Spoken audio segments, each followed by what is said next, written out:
আমার বাপ ভালো চাকরি করত, কিন্তু সরকারি না, প্রাইভেট ফার্মে। তবু ভালো ছিলাম আমরা। আমার বাপ একদিন স্ট্রোক করে প্যারালাইজড হয়ে গেল। আমার মার উপর পড়লো সংসার চালানোর ভার। মা সে একটা অফিসে চাকরি নিল। মার সে অফিসের মালিক। আমার মা গরিবের সুযোগ নিল।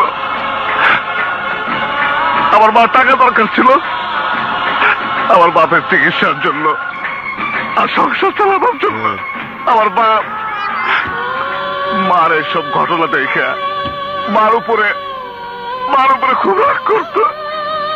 ওষুধ খাইতে চাইতো না। আমি ওষুধ খাওয়াতে গেলে আমার বাপ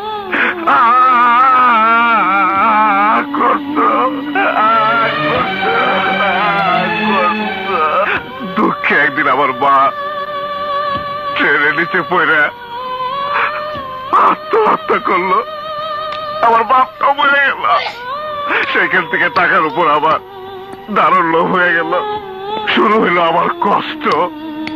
আমার মনে হইল আমার বাপ যেদিন প্যারালাইজড হয়েছিল সেদিন যদি সরকার আমাকে সংসার চালাবার দায়িত্ব নিত,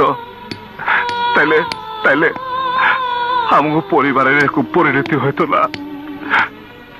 টাকার জন্য আমি পাগলা কুত্তা হইতাম না রত্না।